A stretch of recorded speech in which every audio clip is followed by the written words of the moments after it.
Hello යාළුවනේ මම අද ඔයාලට පෙන්වන්න යන්නේ මෙන්න මේ මල ගැන. මේ අපේ ගෙදර තියෙනවා මෙන්න මේ මලේ සුදුයි රතුයි. ඔයාලට පේනවා ඇති රතු. ඔයාලට පේනවා ඇත්තටම ඔයාලට පේනවා ඇති මේක රතු නෙවෙයි රෝස පාට වගේ. මේක රතු පාට හැබැයි. ඔයාලට පේනවා ඇති සුදු පාට මල. හැබැයි මේ මල් දෙකම ලස්සනයි ගොඩක්. මේ මල් වර්ගේ නම නම් දන්නේ නැහැ. දන්නවනම් ඔයාලා අනිවාර්යයෙන්ම කමෙන්ට් කරගෙන යන්න. හැබැයි මම නම් දන්නේ මම අද කතා කරන්නේ මේ මල ගැන විතරයි. අපේ ගෙදර අන්තූරියම් මොකී තියෙයි.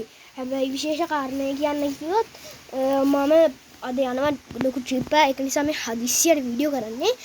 මට වචන පොඩ්ඩක් වැරදෙන්න පුළුවන්. ඒ වුණාට ඒව ගණන් ගන්න එපා. මේ මල තව ගොඩාක් විශාල වෙන්නේ නැහැ. මේ මල හැබැයි මේ ගණන් තියදී ලස්සනයි කියලා මට හිතෙනවා.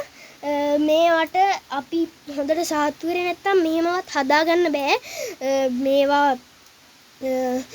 මේවට ඔස්මොකෝඩ්ද පොල් අර පොල් මුඩුද මොකද ඒවත් දානවා.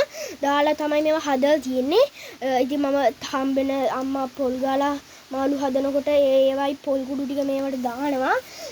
මේවා ගොඩක් මේ ප්‍රසිද්ධ මල් జాතියක්. මම මේකේ නම නම් දන්නේ ඔයාලා දන්නවනම් අනිවාර්යයෙන්ම කමෙන්ට් කරගෙන යන්න. මේකේ පොකුරු හැමතැනම හැදෙනවා. මේ මෙන්න මේක මම ඊයේ ගෙනාවේ. මේ මල් හැදිලා මල් හැදිච්චත් තමයි මම ගෙනාවේ. මේ මල් ලේසියෙන් දවසක්වත් යනකම් මේව පර වෙන්නේ. මේ මල් වල තියෙන විශේෂත්වය ඒකයි.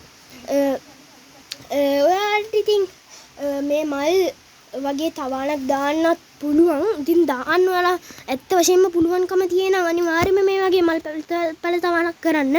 ඇන්තූරියම් ඔයාලට ඕන නම් ඇන්තූරියම් පැලයක් 20000ක් විකුණන්න පුළුවන්. ඒ තරම් ගණන්.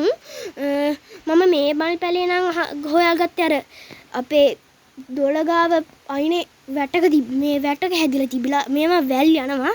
මම මේ පඳුරක් විදියට කපලා තමයි හදලා තියෙන්නේ. වැඩියෙන් එනකොට නම් මම කපනවා. මගේ ෆෝන් එකේ බැටරිත් බහගෙන ඉන්නේ. අවුලක් නැහැ. මම වීඩියෝ එක කොහොම හරි ඔයාලට දිගෙනවා මම. ඔයාලට පේනවා ඇති ඉතින් මේ මල් జాතිය නම් ගොඩක් හොඳ ලස්සන මල් జాතියක්. ගේයක් සිරිමත් කරන මල් జాතියක්. මේ මල ගොඩක් ලස්සන ප්‍රමිතියකට තියෙන මල් වර්ගයක් තමයි මේ මල් වර්ගේ. ගොඩක් මිලයි මේ මල් වර්ගේ. ඒක නිසා තමයි මම මේ පැලේ එතන තිබිලා අනිවාර්යයෙන්ම ගෙනාවේ. මේ මල ගැන වෙන කියන්න දෙයක් මට නැහැ. අනිවාර්යයෙන්ම මගේ මේ අන්තිම ඉල්ලීම මේ වීඩියෝ එකේ අන්තිම අනිවාර්යයෙන්ම ඔයාලා මගේ මාව සබ්ස්ක්‍රයිබ් කරන්න, ලයික් කරන්න, කමෙන්ට් කරන්න. ඔයාලට ගොඩක් ස්තුතියි එහෙම කරොත්. මේ වීඩියෝ එක බලන හැමෝටම ගොඩක් ස්තුතියි. එහෙනම් අදට මේ වීඩියෝ එක අවසන් කරනවා. මම ඔයාලට තව පාරක් මතක් කරනවා.